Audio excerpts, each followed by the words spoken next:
Igbo mụrụ nze m ọzọ, ekele m ụnụ. Anyị alọghachila n'izu ụka ịkọrọ na akụkọ ọzọ n'ihe omume ufe ndị Igbo. Ọla mma. Papa. Achọrọ m ka gị na ụmụaka ndị ọzọ gezie ntị nke ọma iji wee mụta ọtụtụ ihe n'uru. Ọ dị mma, Papa. Ọtụtụ oge ndị gara aga n'otu obere obodo jupụtara n'ala ubi, e nwere otu nwaanyị aha ya bụ Akụdi ya bi n'obodo ahụ. Akụdi ya mụtara naanị otu nwa. Aha nwa ya nwoke ahụ bụ Atụlegwu. Akụdi ya hụrụ Atụlegwu n'anya nke ukwuu ruo n'ogo na ọ naghị ekwe ka mmadụ ọbụla gụnyere di ya pịa Atụlegwu ihe ma ọ bụ bara ya mba n'ihi agwa ọjọọ ọbụla ọ kpara. Ndị enyi, agbata obi na ikwu n'ibe dọrọ ya aka na ntị banyere imebisi nwa ya nwoke, mana Akụdi ya egeghị ntị n'ihi na ọ chọghị ịhụ ka nwa ya nwoke na-ebe akwa. Dịka Atụlegwu malitere itopụta nwata okorobịa, otu a ka agwa ọjọọ ya malitere itolite. Ọ malitere ịlụso ụmụaka ibe ya ọgụ, na-atụrụ ndị okenye asị ma na-eme ntụtụ aka n'ọdụ ahịa obodo ahụ. Oge ọbụla ejidere ya na agwa ọjọọ ya, Akụdi ya agaghị eji nkwuwa okwu baara nwa ya nwoke mba.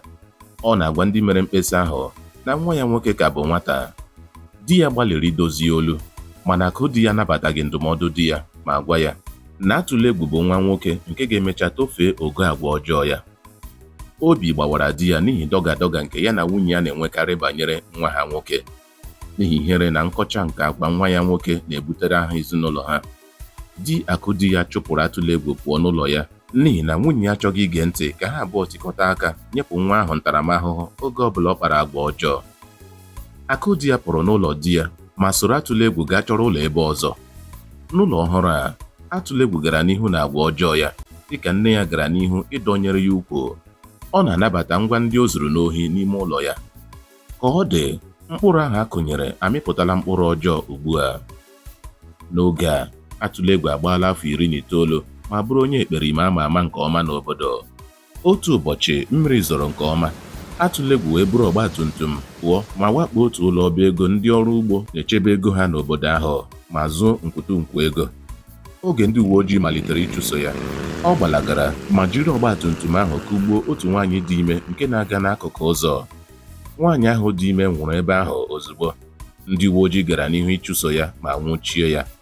A kpụpụtara Atụlegwu n'ụlọ ikpe obodo ahụ bụ ebe ọha obodo zukọtara, gụnyere nna ya na nne ya Akụdi ya, onye nọ na-akwa akwa arịrị. Oge onye ọkaikpe kwupụtara na ikpe mara Atụlegwu ma maa ya ikpe ịnwụ site na nkwugbu, Atụlegwu rịọrọ ọkaikpe ahụ maka ohere ikpeazụ ịgwa nne ya okwu. Ọkaikpe ahụ nabatara arịrịọ ya. Akụdi ya, onye nọ kemgbe rịị na-akwa akwa, wee bịarute nso nwa ya nwoke. Atụlegwu wee rịọ nne ya na ya bịarute nso n'ihi na ya chọrọ ịgbara ya izu.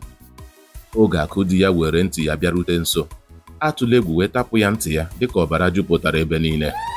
Akụdi ya tipụrụ mkpu akwa nke mere ka ụlọ ikpe ahụ maa jijiji. Ndị ọrụ ahụike gbatara Akụdi ya ọsọ enyemaka.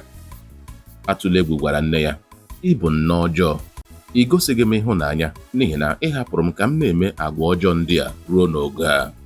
Ewo, o chi m.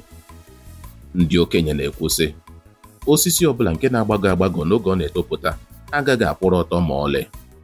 Nke ahụ bụ eziokwu, Papa. N'ebe a ka anyị ga-achịsa ọwa n'akụkọ nke taa. Ọla mma, anyị ga-alawa. Imeela, Papa, imeela. Onye ọma m, tutu ruokwa n'izu ụka ọzọ, ka emesịanụ. Ka emesịanụ. Ngwa kọba n'ọba soshal midia chanel anyị ugbu a. Gosi anyị na ị hụrụ ihe anyị na-eme n'anya, depụtara anyị uche obi gị, ma nyere anyị aka kesara ya ọha na eze. Daalụ sọ.